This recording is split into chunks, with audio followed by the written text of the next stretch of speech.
Fala, galerinha do xadrez, tudo beleza? Ó, depois do Andersen, né? A gente viu aí a imortal do Andersen, a sempre viva do Adolf Andersen, e já deu pra ver que ele é um gênio da tática, um gênio brilhante, né? Da combinação e tudo mais. E agora, então, ele vai encarar aqui o Paul Morphy de brancas. O Paul Morphy, ele é um prodígio, né? Ele aos 12 anos, para vocês terem ideia, ele já jogava partidas simultâneas com os olhos vendados, tá? Ele vendava os olhos e jogava partida com um monte de gente aos 12 anos e ganhava. E o Bobby Fischer considera o Paul Morphy o maior gênio da história do xadrez, na opinião do Bobby Fischer. Tá? Ele fala que ele venceria qualquer um tranquilamente. E o Paul Morphy, então, agora em 1858, ele resolve desafiar o Stoughton. O Stoughton não aceitou o desafio, ele viajaria para um match. Então ele foi para a Europa, e na Europa então ele organizou um match contra o Adolf Andersen. O Andersen aceitou, e o Morphy então jogou contra o Adolf Andersen. Para vocês terem uma ideia, ele venceu o match de uma forma convincente. Se eu não me engano, foram 7 vitórias, 2 empates e 2 derrotas. Uma curiosidade, o Paul Morphy nunca perdeu um match na vida dele. Todos os matches que ele jogou contra os mais fortes jogadores, ele sempre venceu. Então ninguém venceu ele em nenhum match. E outra curiosidade interessante e até trágica aí da vida dele é que depois de 1858, então ao vencer o match do Andersen contra o Andersen, ele retorna então para os Estados Unidos. O Paul Morphy é americano.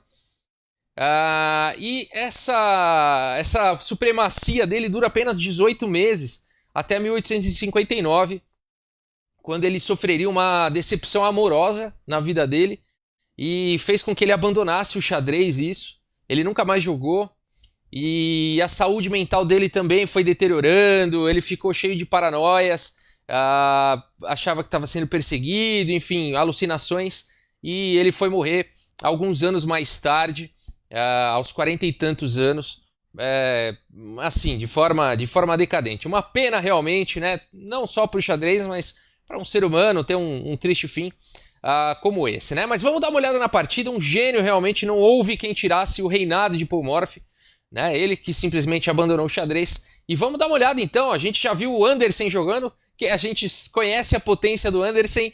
E vamos lá, o Morphy então abre aqui a partida com E4, temos E5, F4, gambito do rei, E toma F4. Então o gambito do rei aceito aqui, cavalo em F3, G5, H4, G4, o cavalo está atacado, cavalo aqui em E5 e cavalo em E5 já ameaçando aqui o peão de G4, né? Cavalo em F6, atacando aqui o peão de E4, e depois de cavalo toma em G4, cavalo toma em E4, né? O cavalo estava defendido, poderia ter trocado, mas aqui ele preferiu recuperar o peão, né? Que foi a coisa certa. D3, cavalo aqui em G3, e agora o Morphy está com a torre atacada, né? Tá jogando contra o Andersen aqui só ouviu falar do Morphy e falou, bom, agora eu já vou, né, colocar aqui o Morphy em complicações, né? E o Morphy então faz o lance recomendado pelos computadores atuais, né? Se você deixar essa posição aqui no Stockfish, que é o melhor computador da atualidade, doméstico, né? Tirando o Alpha Zero, que a gente não tem uma versão doméstica, o lance jogado aqui foi bispo toma em F4. Né? Então, ganhando um peão aí, na verdade atacando o cavalo, entregando a torre, mas esse cavalo aqui vai ficar fora do jogo aqui no cantinho, e o Morphy vai ter um desenvolvimento interessante. Vamos ver a continuação aqui, por que o Morphy jogou isso, o que ele está enxergando. Depois de cavalo H1, então, dama E2, essa que foi a continuação do Morphy. Olha que brilhante, que genial. As pretas têm que tomar cuidado aqui, porque o rei não tem para onde ir, né? Só dá para cobrir ou de bispo e ou de dama. Se cobrir de bispo vai levar checkmate em 2 lances, você consegue ver? Olha que legal, tem checkmate em 2 lances aqui. Teria, né? Não foi o lance jogado, não foi bispo E7, mas aqui já acabaria a partida rapidinho com o cavalo aqui em F6, espero que você tenha encontrado. E depois de rei F8, simplesmente bispo H6, e esse padrão aqui de checkmate, né? O cavalo cobrindo essas 2 saídas e o bispo dando checkmate. Então por isso que depois de dama em E2, o Andersen cobriu com a dama, e agora então o Paul Morphy continua com uma ideia muito interessante aqui, cavalo em F6 cheque, né? O cavalo não pode ser capturado, tá cravado, né? A dama tá cravada. E depois aqui de rei D8, o que você jogaria? O que você jogaria nessa posição? O Paul Morphy continua com o melhor lance aqui, com certeza todos os lances que o Paul Morphy fez até agora e inclusive os lances que ele vai fazer daqui para frente são, na maioria das vezes, os lances recomendados pelo Stockfish. E o lance de jogada aqui, espero que você tenha encontrado. Bispo toma aqui em C7, né? Essa que é a ideia bacana, o rei não tem para onde ir. Ele é forçado a capturar aqui o bispo. E agora cavalo D5, dando cheque e vai capturar a dama na sequência. Rei D8 e cavalo toma em E7, bispo toma em E7. E aí você pode estar se perguntando, mas valeu a pena tudo isso, né? Para capturar a dama? Porque agora as pretas têm 2 torres, 2 cavalos e 2 bispos. E as brancas então entregaram um bispo e um cavalo e uma torre, né? Pela dama. Será que vale a pena? Em geral não valeria, né? Mas a gente tem que olhar a dinâmica aqui da posição. Esse cavalo aqui não está jogando, o rei está no centro, as peças não foram desenvolvidas, né? Não estão cooperando entre si. E aqui o Paul Morphy então tem que jogar de forma consistente para conseguir alguma vantagem aí na posição. Essa posição é avaliada como completamente equilibrada pelos computadores. Eles dão a pontuação 0 nessa posição, o que significa equilíbrio. Mas, apesar de equilibrada, o computador está falando que está equilibrada, ela é uma posição bem confusa e bem complexa, né? Achar os lances aqui realmente é muito difícil. Bom, esse peão aqui de H4 já está atacado, seriam com cheque. E o Paul Morphy então joga aqui com dama em G4, defendendo o peão de H4. D6, abrindo um ataque descoberto aqui sobre a dama. Dama em F4, mantendo a defesa no peão e também segurando aqui essas casas de fuga, né, do cavalo. Na verdade aqui está protegido pelo rei, segurando a casa G3 aqui para o cavalo não fugir. E a partida continuou com torre G8, o Anderson vai indo para cima, coloca aí a torre numa coluna semi-aberta.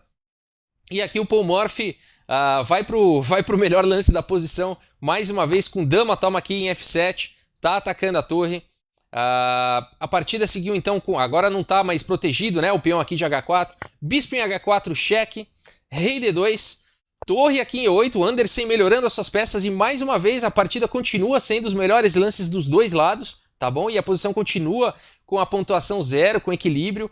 E aqui, mais uma vez, o Paul Morphy faz o lance recomendado pelo Stockfish, cavalo em A3, né? E por que esse lance? Vamos dar uma olhada aqui, por que não o lance natural, cavalo C3? Aqui o Morphy ficaria com muita complicação por conta desse lance aqui, bispo G5, né?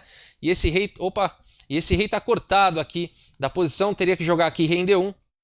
E agora o cavalo pode voltar para a partida, né? Cavalo G3, por exemplo, bispo E2, cavalo C6, bispo F3, por exemplo, bispo D7. E a gente vê que pouco a pouco aí as pretas vão soltando as suas peças, vão soltando o jogo. E muito provavelmente nessa continuação o Anderson levaria melhor e conseguiria, com todo o seu brilhantismo e toda a sua genialidade, levar uma partida dessa para a vitória, tá bom? Ela é avaliada como uma posição melhor para as negras aqui, por conta realmente de que agora essa quantidade de material, né, o rei vai vir para C7, as torres vão poder jogar e cooperar, vai ficar muito difícil com esse rei cortado no centro, essa torre não joga, né? Por isso que é uma posição melhor para as pretas, tá bom? Então, por isso cavalo A3, olha que bacana, né? O Paul Morphy mostrando toda a sua visão de jogo aí realmente. E aqui o Anderson faz o único erro da partida, não dá nem para considerar que é um erro, porque precisa ter muita profundidade para saber que isso é um erro. Ele jogou aqui o cavalo em A6, seria um lance de certa forma natural, mas o melhor lance aqui da posição, vou voltar, teria sido aqui o bispo em G5, seria o lance que manteria igualdade, talvez condições ainda de jogo, o rei teria que vir para C3 para não ficar cortando ali, bloqueando a torre, né? E uma possível continuação aqui, bispo D7, por exemplo, cavalo aqui em C4 seria um lance forte, rei C7, dama D5, e um jogo bastante equilibrado aqui, com chances para os dois lados, tá bom? Mas depois de cavalo em A6, qual que é o problema todo? E o que provavelmente o Anderson estava vendo e o que o Paul Morphy viu, e quem viu mais longe levou? Por quê? Aqui o Paul Morphy tem a possibilidade de jogar dama em H5, atacando o bispo e o cavalo, né? Se tirar um, perde o outro.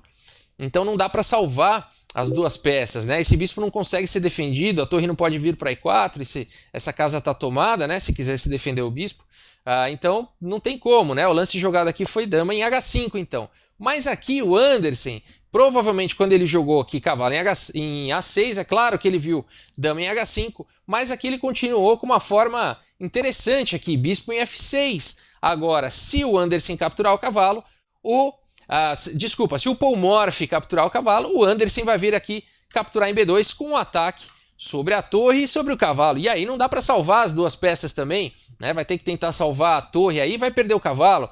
Então Andersen foi brilhante na sua continuação também. E agora é uma questão de quem enxerga mais longe, porque a partida seguiu com dama toma em H1, bispo toma B2, e agora essas duas peças estão atacadas. E se você quiser encontrar então a continuação aqui do Polmorph, como é que ele faz para encaminhar essa posição para uma vitória? Será que é possível defender as duas peças nessa posição? Essa que é a pergunta. E eu vou te dar a resposta. É possível e é o que o Polmorph faz, tá bom? Ele consegue defender as duas peças nessa posição. Incrível, né? Incrível. Se você quiser dar pause, tentar achar esse lance, vale a pena, né? Qual é a melhor continuação aqui? E eu espero que você tenha encontrado, tá bom? E a continuação aqui, então, do Polmorph brilhante é o lance aqui, dama em H4. Tá bom? Muito bacana, né? Agora o rei... Bom, vamos lá, vamos ver as opções. Vamos botar as cartas na mesa aqui, ó. Se jogar torre E7, simplesmente torre E1, né? A torre aqui tá cravada, tá atacada duas vezes. E aqui teria que cobrir com o bispo, né? Praticamente forçado. E depois de D4, as brancas estão completamente ganhas, né? Então, a dama H4 não dá para jogar torre em E7. Vamos pensar outro lance. Vamos pensar rei C7. Bom, rei C7 não dá, porque o cavalo vem para B5 com cheque. Né? O rei não pode querer se enfiar na posição, por exemplo, se quiser vir aqui para B6, simplesmente torre B1, né? E aqui se o rei quiser capturar uma pecinha a mais aqui, vai levar checkmate, tá? Dama C4, rei A5, já dá para ver que aqui vai ter complicação, né? Torre aqui em E2 ameaçando todos os tipos de checkmate aqui e não tem como evitar. Então também não dá para jogar, depois de dama H4, não dá para jogar rei C7, né? Simplesmente cavalo B5, aqui rei B8 e depois aqui de torre B1, as brancas conseguiram salvar as duas peças, né? Mas na partida, depois de dama em H4, então só sobrou o lance rei D7, né? E agora então é que a continuação brilhante foi até aqui que o Polmorph então viu mais longe. Por quê? Depois de torre B1, aí o Andersen falou, pronto, peguei minha peça. Bispo toma em A3, só que agora o Polmorph viu um lance a mais. Dama em A4 cheque, vai capturar aqui o bispo. E nessa posição, portanto, o Adolf Andersen, até então o melhor jogador do mundo, abandonou a partida em 23 lances. O Polmorph, um gênio realmente. E depois dessa partida, na Europa, todo mundo começou a conhecer o americano Polmorph. As pessoas falavam, fica de olho nesse cara, esse cara realmente é sensacional. E foi assim então que o Polmorph começou a ganhar notoriedade e visibilidade e viria então a se tornar, ao final do match, vencendo o Adolf Andersen, o número 1 do mundo. Espero que vocês tenham gostado. O Polmorph é aí um gênio do xadrez, talvez o maior gênio da história do xadrez, com uma carreira relativamente curta no seu mandato, vamos falar assim, né, de campeão mundial, apenas 18 meses como número 1 do mundo, mas partidas brilhantes realmente. Pessoal, muito obrigado aí pela audiência mais uma vez, um grande abraço para todos vocês e até a próxima, pessoal, valeu!